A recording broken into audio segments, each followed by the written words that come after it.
brought to you by V-Guard, co-powered by Sensodyne ও Vimal বলো কথা কেশরী।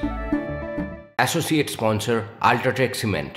রবিবারের মধ্যে বর্ষা আসার কোনো আশা নেই। আমি কমলেশের সঙ্গে কথা বলে একটু জানার চেষ্টা করি দক্ষিণবঙ্গের মানুষের কি হবে। কমলেশ, দক্ষিণবঙ্গেও ঠিক একই রকম আগামী 3-4 দিনেও কোনো ভালো খবর নেই, ঠিক উল্টোটা।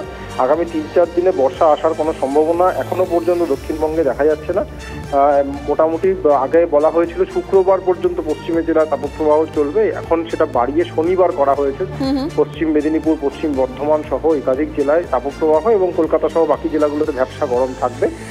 বিক্ষিপ্ত বৃষ্টি যেমন গতকাল হয়েছে কিছু কিছু জায়গায়, এরকম বিক্ষিপ্ত বৃষ্টি হতে পারে আজকেও, আগামীকালও হতে পারে, কিন্তু এই বৃষ্টিতে গরম খুব একটা কমবে না। একমাত্র বর্ষা এলেই এই গরম কমতে পারে, কিন্তু সেটা এই রবিবার পর্যন্ত তার কোনো সম্ভাবনা নেই।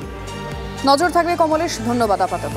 ঋতুপর্ণা সেনগুপ্ত ছাড়াও রেশন দুর্নীতির তদন্তে ইডির নজরে আরো 50 জন, আরো 50-এর বেশি সুবিধাভোগীর কাছে দুর্নীতির টাকা গিয়েছে বলে সন্দেহ করছে এজেন্সি। সুজয় আমাদের প্রতিনিধি আরো বিষয় ডিটেলে জানাবেন। সুজয়, দেখো, রেশন দুর্নীতির তদন্ত গোটানোর জন্য আরো প্রায় 50-এর বেশি সুবিধাভোগী তাদেরকেও তদন্তের আওতায় আনতে চাইছে এনফোর্সমেন্ট ডিরেক্টরেট। তার কারণ এজেন্সির বক্তব্য যে তদন্ত করতে গিয়ে তারা দেখতে পাচ্ছেন এখনো প্রায় 50-এর বেশি সুবিধাভোগী বা দুর্নীতির লাভের টাকা সুবিধাভোগী যাদের কাছে বিভিন্নভাবে টাকা দিয়েছে রেশন দুর্নীতির, এবং তাদের কাউকে কৃষক সাজিয়ে, কাউকে বা ডিস্ট্রিবিউটার বা ডিলার সাজিয়ে তাদের কাছে টাকা ঢোকানো হয়েছে। এবং তদন্তকারীরা বলছেন যে এই কালো টাকা সাদা করার পেছনে, অর্থাৎ এইভাবে কালো টাকা সাদা করার পেছনে হাত রয়েছে বাকিবুর রহমান এবং জ্যোতিপ্রিয় মল্লিক ঘনিষ্ঠ একাধিক ব্যক্তির। তাই এই 50 জনের বেশি যাদের তারা লিঙ্ক পাচ্ছেন তাদের তালিকা তৈরি করে তাদের সম্পত্তিতে আগে তারা নজর রাখতে চাইছেন, অর্থাৎ ব্যাংক অ্যাকাউন্ট, এবং তার পাশাপাশি সেই ব্যাংক অ্যাকাউন্ট থেকে টাকা অন্য কোথাও গিয়ে সম্পত্তি কেনা হয়েছে কিনা সেটা তারা দেখতে চাইছেন। ফলে খুব শীঘ্রই তদন্ত গুটিয়ে আনার ক্ষেত্রে এই সংক্রান্ত সুবিধাভোগীদের তালিকা তৈরি নজর থাকবে। সুজয়, আপাতত ধন্যবাদ। বাতিল রেশন কার্ডের তথ্য চেয়ে খাদ্য দফতরে চিঠি, আর এই নিয়ে তৃতীয়বার চিঠি দিল ED.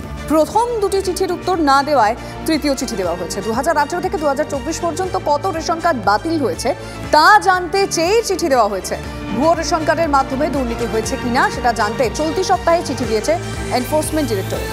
brought to you by V-Guard, co-powered by Sensodyne ও Vimal বলো কথা কেশরী। Associate sponsor UltraTech cement.